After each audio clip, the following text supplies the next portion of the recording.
أعوذ بالله من الشيطان الرجيم. بسم الله الرحمن الرحيم. حميم. تنزيل الكتاب من الله العزيز الحكيم. ما خلقنا السماوات والأرض وما بينهما إلا بالحق وأجل مسمى والذين كفروا عما أنذروا معرضون. قل أرأيتم ما تدعون من دون الله أروني ماذا خلقوا من الأرض أم لهم شرك في السماوات ائتوني بكتاب من قبل هذا أو أثارة من علم إن كنتم صادقين. ومن أضل ممن يدعو من دون الله من لا يستجيب له إلى يوم القيامة وهم عن دعائهم غافلون. وإذا حشر الناس كانوا لهم أعداء وكانوا بعبادتهم كافرين. وإذا تتلى عليهم آياتنا بينات قال الذين كفروا للحق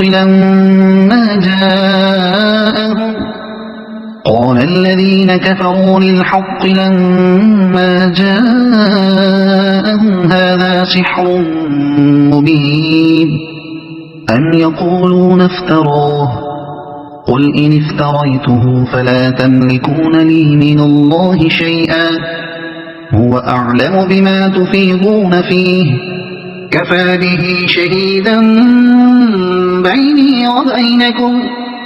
وهو الغفور الرحيم. قل ما كنت بدعا من الرسل وما أدري ما يفعل بي ولا بكم إن أتبع إلا ما يوحى إلي وما أنا إلا نذير مبين. قل أرأيتم إن كان من عند الله وكفرتم به وشهد شاهد من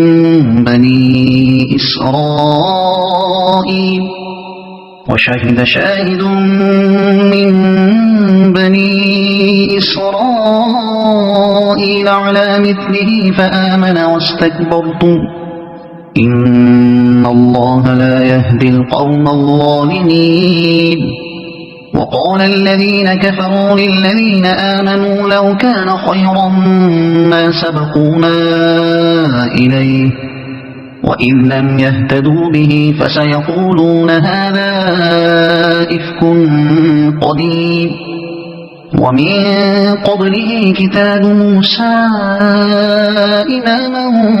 ورحمة وهذا كتاب مصدق لسانا عربيا لينذر الذين ظلموا وبشرى للمحسنين.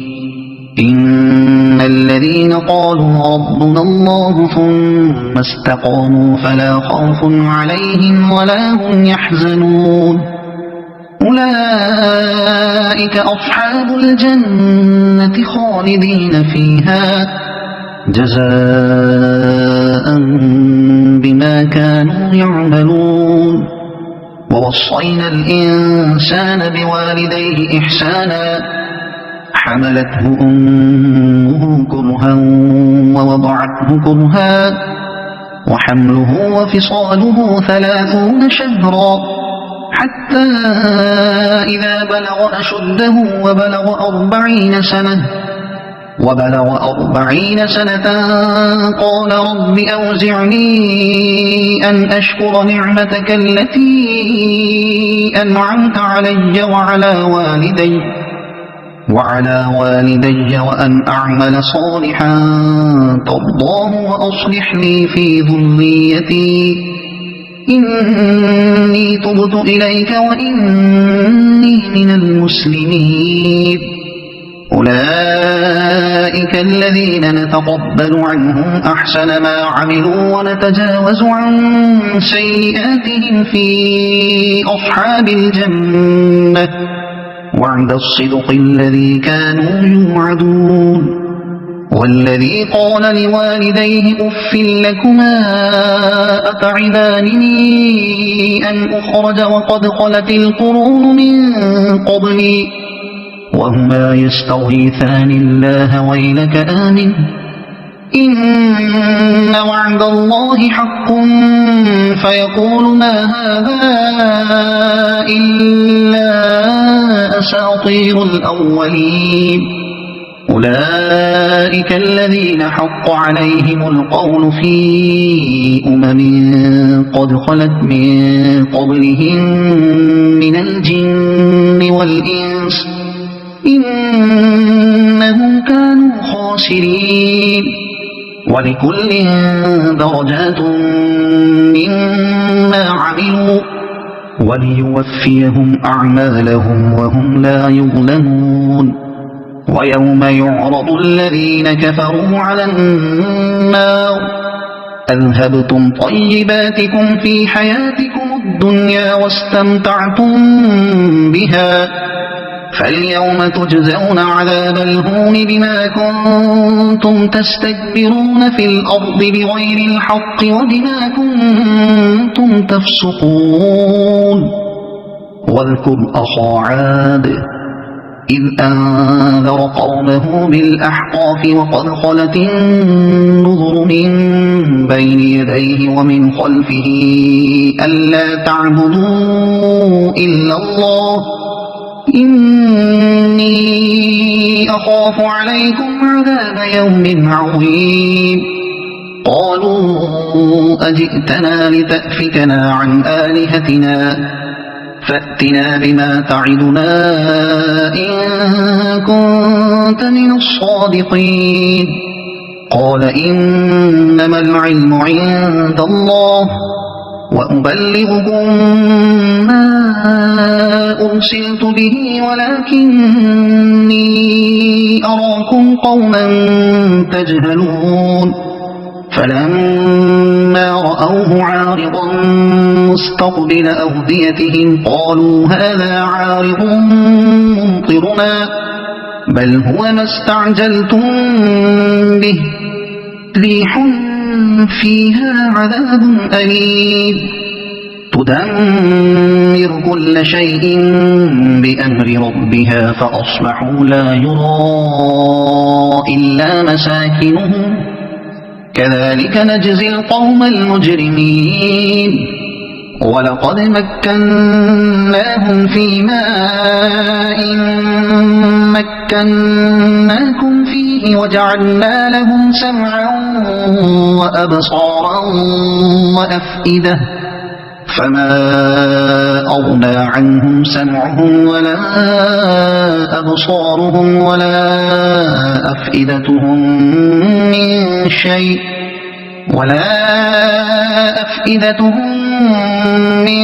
شيء إذ كانوا يجحدون بآيات الله وحاق بهم ما كانوا به يستهزئون ولقد أهلكنا ما حولكم من القرى وصرفنا الآيات لعلهم يرجعون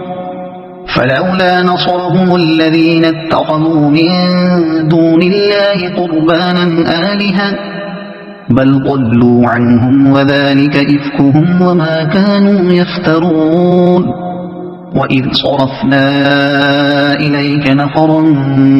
من الجن يستمعون القرآن فلما حضروه قالوا أنصتوا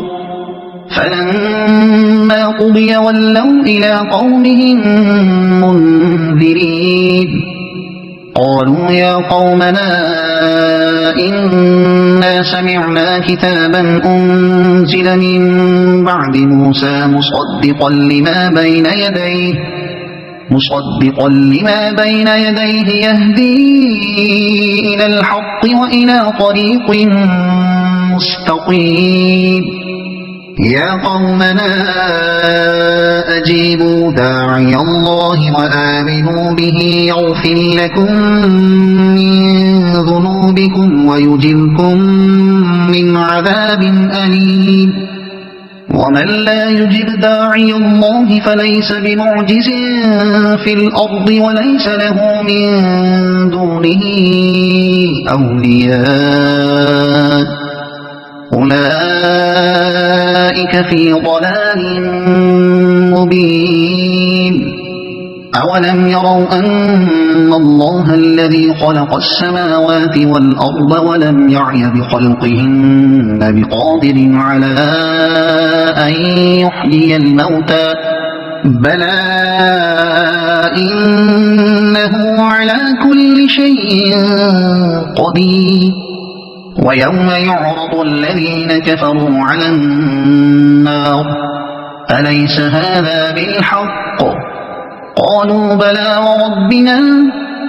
قال فذوقوا العذاب بما كنتم تكفرون فاصبر كما صبر أولو العزم من الرسل ولا تستعجل لهم كأنهم يوم يرون ما يوعدون لم يلبثوا إلا ساعة من نهار بلاغ فهل يهلك إلا القوم الفاسقون صدق الله العظيم.